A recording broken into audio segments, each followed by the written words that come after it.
से अहम टॉपिक है हुकूमत और अपोजिशन के दरमियान मामलात तय पा गए हैं।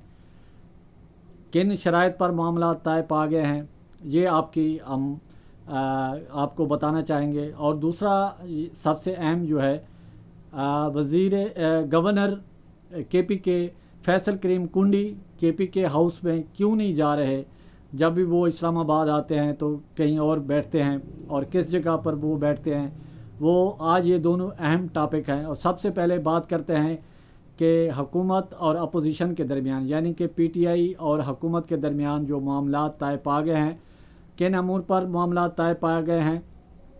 कौमी असम्बली की कैमा कमेटियों के मामले पर हुकूमत और अपोजिशन के दरमियान जो है वो मामलात तय पा गए हैं। और इसमें स्पीकर कौमी असम्बली सरदार अयाज सादिक और साबिक स्पीकर कौमी असम्बली असद कैसर ने इसमें भरपूर किरदार अदा किया और जिसकी वजह से मामलात तय पा गए हैं।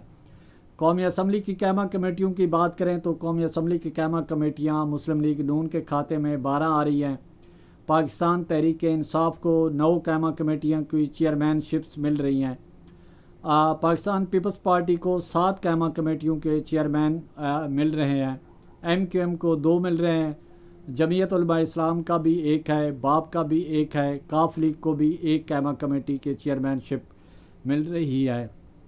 और 3 कैमा कमेटियों के चेयरमैनशिप्स जो है वो खाली हैं। आपको याद है कि कौमी असम्बली में 23 जो मेंबरान हैं उनकी रुकनीत इलेक्शन कमीशन ने मुअत्तल की है। सुप्रीम कोर्ट के फैसले की रोशनी में इलेक्शन कमीशन का फैसला सुप्रीम कोर्ट ने टर्न डाउन किया था और जिसकी वजह से इलेक्शन कमीशन ने फिर वो जो 20 ख़वातीन और 3 अक़लियत के मेंबर थे कौमी असम्बली में उनकी रुकनीत मुअत्तल किया और उसकी वजह से जो 3 कैमा कमेटियाँ हैं वो खाली पड़ी हुई हैं।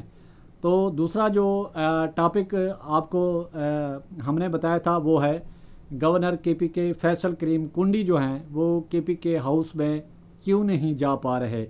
आपको मालूम होगा वज़ीर आला खैबर पख्तूनख्वान अली अमीन खान गंडापुर ने गवर्नर केपी के को केपी हाउस जो इस्लामाबाद में है उसमें दाखिले पर पाबंदी आयद की हुई है। गवर्नर केपी फैसल करीम कुंडी जो हैं वो अली अमीन गंडापुर के रिश्तेदार भी हैं। तो इस हवाले से जो मामलात हैं वो लफ्ज़ी गोलाबारी भी वो जारी है एक दूसरे पर अली अमीन खान गंडापुर और फैसल करीम कुंडी के दरमियान।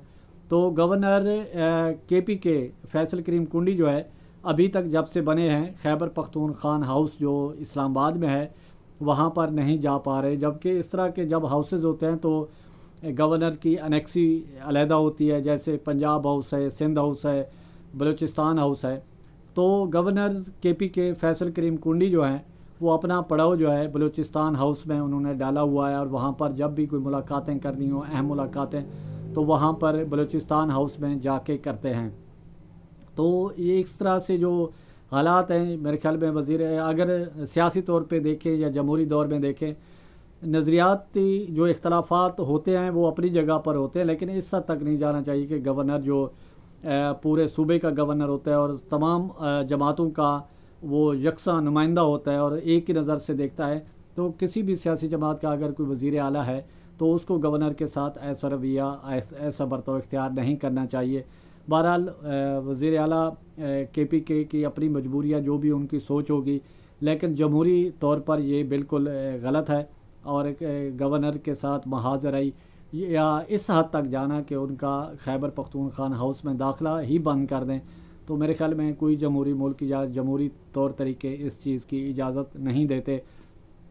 जो अब एपेक्स कमेटी का इजलास था तो उसमें फैसल करीम कुंडी ने वज़ीर आज़म से बात करके फिर वज़ीर आला अली अमीन खान गंडापुर से बात करके उनको कमेटी के इजलास के लिए मदऊ किया तो वो उसमें शरीक भी और जिसका बड़ा अच्छा एक इमेज किया। तो इस तरह के जमहूरी जो रिवायात हैं हमारे सियासतदानों ने उसको ज़िंदा रखना है और जो दरगुज़र है टॉलरेंस है वो अपने अंदर पैदा करनी है। अगर आपस के इख्तलाफात नहीं होंगे तो वो आवाम को डिलीवर कर सकेंगे। अगर आपस के इख्तलाफात एक दूसरे की टांगें खींचते रहेंगे तो वो फिर आवाम सफ़र करती है और किसी के हाथ कुछ भी नहीं आता। तो आज गवर्नर केपी के फैसल करीम कुंडी ने भी कहा है कि علی امین گنڈاپور جو وزیر اعلیٰ کے پی کے ہیں وہ محاذ آرائی کو چھوڑ کے مصالحت کی طرف جائیں، مذاکرات کی طرف جائیں اور مل بیٹھ کر مسائل کا حل ڈھونڈا جا سکتا ہے۔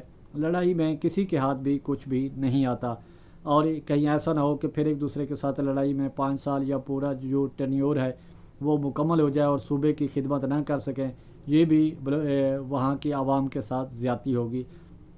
اور سب سے اہم بات جو ہے، مزے کی بات یہ ہے کہ وزیر اعلیٰ خیبر پختونخوا علی امین خان گنڈاپور ڈیرہ اسماعیل خان سے ہیں، گورنر کے پی کے فیصل کریم کنڈی صاحب وہ بھی ڈیرہ اسماعیل خان سے ہیں، آئی جی جو کے پی کے ہیں وہ بھی ڈیرہ اسماعیل خان سے ہیں، اور سب سے اہم سیاسی شخصیات مولانا فضل الرحمان کا تعلق بھی ڈیرہ اسماعیل خان سے ہے، اور ان تینوں کا تعلق ایک ہی حلقے سے ہے۔